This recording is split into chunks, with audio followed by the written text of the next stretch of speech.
जय हिंद दोस्तों। YouTube online learning platform शिखर academy में आप सभी का स्वागत है।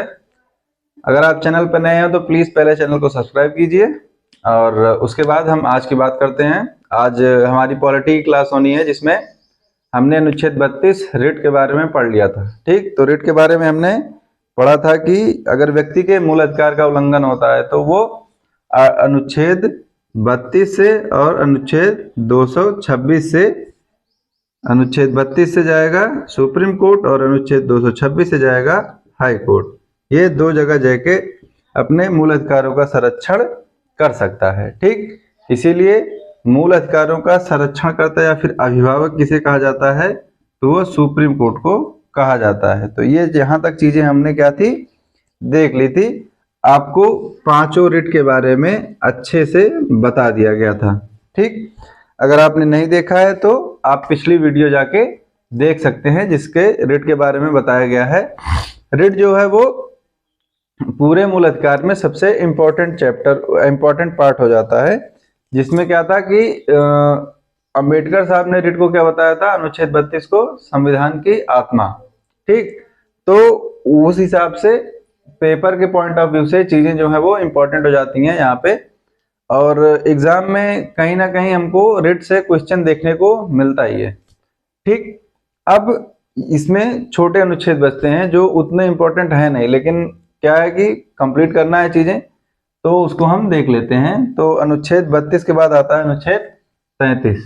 ठीक है, अनुच्छेद 33 में बताया गया है कि जो डिफेंस संस्थाएं हैं, ठीक है, जो सशस्त्र सेना है या फिर खुफिया एजेंसी हैं, जैसे क्या हो गया, जैसे आपका NIA हो गया, र हो गया, ठीक, आर्मी हो गई, ठीक है, ठीक, ये सब जो सब चीजें हैं इनके मूल अधिकारों के बारे में बताया गया है। ठीक, तो इनके मूल अधिकारों पर युक्ति युक्त प्रतिबंध वो है लगाया जा सकता है।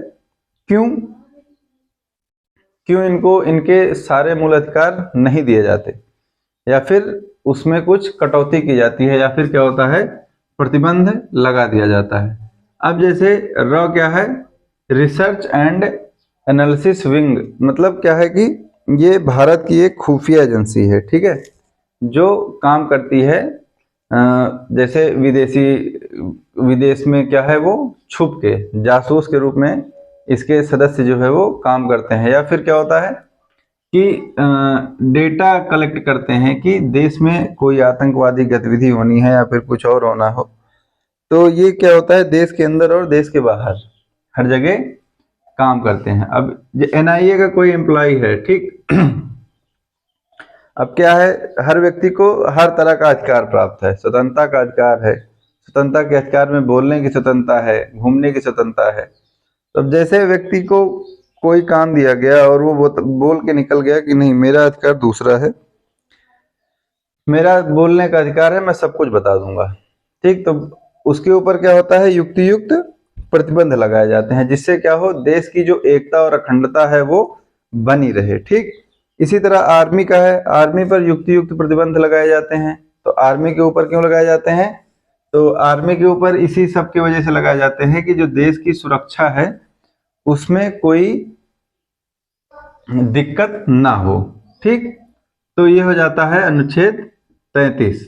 ठीक, तो इसमें क्या हुआ कि जो संसद है वो सैन्य संस्थाओं पर क्या है, उनके सैन्य संस्थाओं के मूल अधिकार पर युक्ति युक्त प्रतिबंध लगा सकती है। ठीक, फिर आता है अनुच्छेद 34। ठीक है, फिर अनुच्छेद 34 ये बताता है कि ऐसी एरिया, ठीक, या फिर ऐसे क्षेत्र जहां पे क्या है सैन्य शासन है। ठीक, तो जहां पे सैन्य शासन है वहां पे मूल अधिकार कुछ जो है वो क्या हो जाते हैं, प्रतिबंधित हो जाते हैं। ठीक, ठीक है, तो कैसे सैन्य शासन क्या होता है, तो सैन्य शासन होता है जहां पर सेना का शासन हो। ठीक, किसका शासन होगा, सेना का शासन। ठीक है, जैसे क्या होता है, जैसे कहीं कहीं आप जाइए तो कैंट एरिया होती है ना, तो ये जो कैंट एरिया होती है ये सेना के अंडर में आती है, इसको क्या बोलते हैं, ऐसे छावनी। ठीक है, तो इलाहाबाद के आसपास जो लोग होंगे वहां पे इलाहाबाद छावनी, इलाहाबाद कैंट जो है वो है। तो वहां पे क्या होता है, वहां पे शासन किसका होता है, सेना का होता है। तो वहां पे जो आम नागरिक होते हैं उनके मूल अधिकारों को कुछ हद तक क्या होता है, प्रतिबंधित कर दिया जाता है। ठीक। और क्या होता है, जैसे सैन्य शासन क्या होता है, जैसे धारा 144 लगाई जाती है जिसको आम भाषा में क्या बोलते हैं, कर्फ्यू। ठीक। तो कर्फ्यू लगने पे क्या होता है, जैसे व्यक्ति का क्या है, समूह बनाने का अधिकार है मूल अधिकारों में 19 अनुच्छेद 19 से, और क्या है, संगठन बनाने का अधिकार है, घूमने का अधिकार है।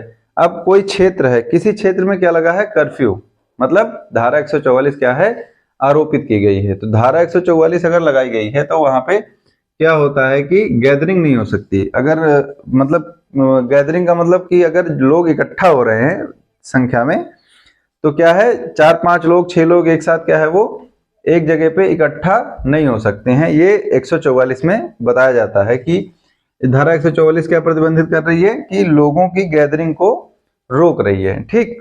अब जैसे कहीं पे कोई दंगा हो गया जाति आधारित या फिर कोई और किसी भी चीज में दंगा हो गया, तो क्या होता है कि धारा 144 लगा दी जाती है। ठीक है। तो वो क्या एरिया क्या हो जाती है, वहां पे क्या हो जाता है कि जो पीपल गैदरिंग है वो नहीं हो सकती है।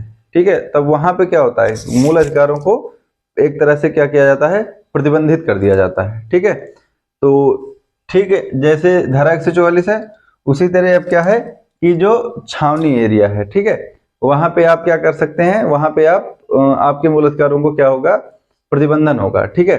जैसे अब सैन्य सैन्य शासन कहाँ पे है, जैसे बॉर्डर होता है तो सीमा पे क्या है, सीमा के आसपास सैन्य शासन है, वहां पे पुलिस प्रशासन नहीं है। ठीक। अब सामने से गोली चल रही है, ठीक, युद्ध हो रहा है। ठीक है। तो युद्ध में तो वैसे भी आपातकाल की स्थिति है, आपात की घोषणा हो जाती है, तो मूल अधिकार वैसे भी निलंबित हो जाते हैं। लेकिन जैसे युद्ध हो रहा है, आप समझने के लिए समझेंगे, तो अब वहां पे सैन्य शासन है, ठीक, लेकिन पता लगा घूमते घूमते पहुंचे कश्मीर, अरे बड़ी अच्छी जगह है भाई कश्मीर, घूमने आ गए, फिर क्या हो गया, अगर आ गए तो पहुंच गए बॉर्डर पे, एक आध सैनिक के पीछे से कह रहे हैं हमको भी देखने दीजिए गोली कैसे आ रही है, तो क्या करेगा, पहले 2 गोली आपको देगा और उसके बाद बाकी को। तो ये चीज होती है सैन्य शासन। अब कैंट एरिया में जैसे आप चले गए, तो कैंट एरिया में जो जितनी एरिया होती है वहां पे पुलिस का प्रशासन नहीं होता है। ठीक है। वो अगर अगर सामान्य क्षेत्र में भी है तो वहां पे अगर कैंट एरिया है, छावनी है, तो शासन किसका होगा, सेना का होगा। तो सेना का शासन होता है, तो वहां पे आपके जो मूल अधिकार हैं वो कहीं ना कहीं प्रतिबंधित होते हैं। ठीक है। तो वहां पे जैसे जैसे आप गाड़ी से जा रहे हैं तो बहुत लाउड म्यूजिक बजा के नहीं जा सकते हैं। ठीक है। अगर आप चले गए हैं तो इसमें कोई बहादुरी नहीं है, वो गनीमत है कि उन्होंने ध्यान नहीं दिया या फिर नोटिस नहीं किया। अगर उनके मूड पे आ जाएगा तो वो आपको अभी बजा देंगे। ठीक। तो उसके बाद आ जाता है अनुच्छेद 35। ठीक है। अब अनुच्छेद 35 क्या बताता है, तो अनुच्छेद 35 बताता है कि जो मूल अधिकार हैं हमारे, ठीक है, कहाँ से, अनुच्छेद 12 से 35 तक। ठीक। तो इसमें तो बहुत सारी चीजें हैं, तो मेन कहाँ से है, तो अनुच्छेद 14 से 32 तक। ठीक। तो जो मूल अधिकार हैं, ठीक है, उनसे जो संबंधित कानून है, ठीक है, ये कौन बनाएगा, तो इसको बनाने का अधिकार किसके पास होगा, संसद के पास होगा। ठीक है। तो ये था अनुच्छेद 35। अनुच्छेद 35 क्या कहता है कि मूल अधिकारों को, मूल अधिकारों में जैसे क्या हो गया, संशोधन हो गया, या फिर कोई नया मूल अधिकार जोड़ना है, या फिर मूल अधिकार को घटाना है। जैसे क्या हुआ था, अनुच्छेद जो 31 था, क्या था, संपत्ति का अधिकार। ठीक। तो संपत्ति को अधिकार को हटाया गया 1978 में संशोधन करके। तो इसको हटाया कौन, तो इसको हटाया संसद ने। ठीक है। तो क्या है ये कि हटाया गया तो किसके पास अधिकार था, संसद के पास। तो अनुच्छेद 35 यही कहता है कि अगर मूल अधिकार में, ठीक है, अगर फंडामेंटल राइट्स में कोई भी कानून नया जोड़ना है, घटाना है या संशोधन करना है, तो उसका अधिकार किसके पास होगा, संसद के पास होगा। ठीक है, तो ये था अनुच्छेद 32 से अनुच्छेद 35 तक। ठीक, अब इसमें कुछ छोटी छोटी चीजें हैं, उनको देख लेते हैं और उसके बाद ये आपका मूल अधिकार का जो चैप्टर है वो खत्म हो जाएगा। उसके बाद हम इसके क्वेश्चन कर लेंगे। ठीक है, तो अब जैसे देखते हैं कि देखिए सिर्फ इसमें क्या है, कुछ मूल अधिकार हैं जो सिर्फ भारतीय नागरिकों को प्राप्त हैं। ठीक है, ठीक, भारतीय नागरिकों को प्राप्त हैं। ये क्या है कि विदेशियों को नहीं प्राप्त है। ठीक, तो इसमें कौन कौन सा है, अनुच्छेद 19 है, ठीक, अनुच्छेद 20 है, ठीक है, नहीं 20 नहीं है, ठीक है, 29 है, 30 है, 15 है और 16 है। ठीक, तो अगर इसको एक क्रम में देखते हैं तो 15, 16, 19, 29 और 30। ठीक, तो क्या हो गया, सिर्फ भारतीय नागरिकों को कौन कौन से मूल अधिकार प्राप्त हैं, तो भारतीय नागरिकों को 5 मूल अधिकार प्राप्त हैं, अनुच्छेद 15, अनुच्छेद 16, अनुच्छेद 19, 29 और 30। ठीक, और इसके बाद क्या आ जाता है, इसके बाद आता है कि कौन कौन से ऐसे मूल अधिकार हैं जो आपातकाल में क्या है, निलंबित नहीं होंगे। ठीक, आपातकाल में प्रभावित नहीं होंगे।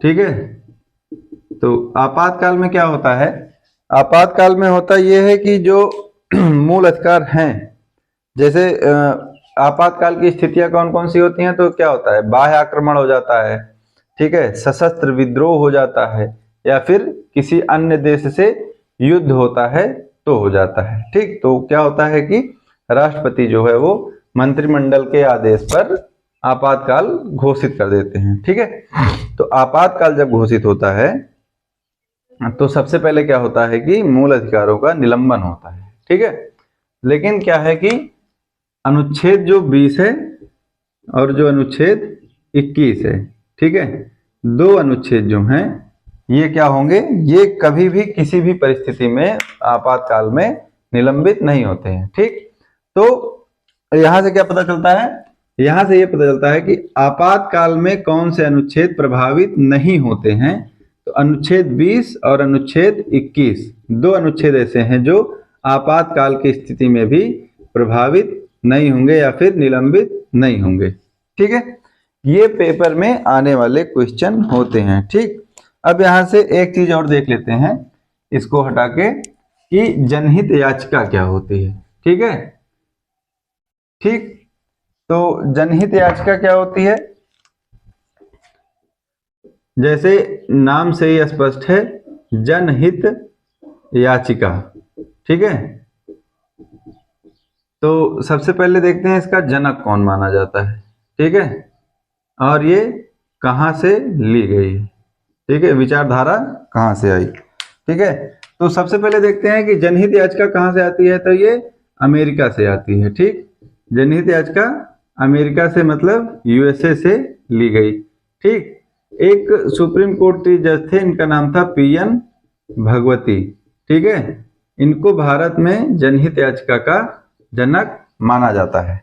ठीक, अब जनहित याचिका होती क्या है, तो जैसे देखिए कोई व्यक्ति जो है जिसके मूल अधिकार का हनन हो रहा है, ठीक है, कोई व्यक्ति है या फिर कोई संस्था है, ठीक, उसके मूल अधिकारों का हनन हो रहा है, अगर कोई व्यक्ति है या फिर संस्था है, ठीक, इसके मूल अधिकार का हनन हो रहा है, और क्या है कि ये स्वयं से जो है वो कोर्ट नहीं जा सकता। ठीक, या फिर अब जैसे क्या है कि हर व्यक्ति को इस प्रकार से नॉलेज नहीं होती है कि हमारे मूल अधिकार का हनन होता है तो हम हाई कोर्ट और सुप्रीम कोर्ट जा सकते हैं। ठीक है, या फिर कुछ लोगों में डर रहता है। ठीक, तो क्या होता है, उनका शोषण होता है, उनको सहना पड़ता है। ठीक, तो क्या होता है, तो जनहित याचिका में क्या होता है कि इनके बिहाफ पे, ठीक, मतलब इनके आधार पे कोई दूसरा व्यक्ति जो है वो कोर्ट में या फिर न्यायालय में इनके उस पे याचिका दायर कर सकता है। ठीक है, कि फला व्यक्ति के मूल अधिकारों का हनन हो रहा है। ठीक, या फिर दूसरा क्या है, कोड जो है वो सुओ मोटो, मतलब क्या, स्वतः संज्ञान। ठीक है, कोर्ट जो है वो स्वतः संज्ञान लेके मामले को देख सकती है। स्वतः संज्ञान कैसे, अब घर घर थोड़ी जा रही है, तो स्वतः संज्ञान में अब अगर स्वतः संज्ञान लेना है तो मैटर तो पता होना चाहिए ना। तो क्या होता है कि जैसे देखिए सोशल मीडिया का जमाना है, चीजें क्या होती हैं, हाईलाइट हो जाती हैं। ठीक, तो वहां से जब चीजें हाईलाइट होने के बाद कोर्ट के पास जाती हैं, तब कोर्ट क्या है, उसमें से जो उसको लगता है कि हाँ यहाँ पे किसी व्यक्ति के मूल अधिकारों का हनन हो रहा है और इसको बचाने जाने चाहिए, तो उसके मूल अधिकारों की रक्षा के लिए कोर्ट क्या करती है, कोर्ट स्वतः संज्ञान लेती है। ठीक है, तो स्वतः संज्ञान समझ में आ गया। स्वतः संज्ञान का मतलब होता है सुओ मोटो। ठीक, जब कोर्ट खुद से किसी मामले में अपने आप से आ जाए तो उसको बोलते हैं सुओ मोटो या फिर स्वतः संज्ञान। ठीक, फिर इसके बाद आ जाती है आपकी दूसरी चीज, इसको मिटा देते हैं, आ जाएगी न्यायिक सक्रियता। ठीक है,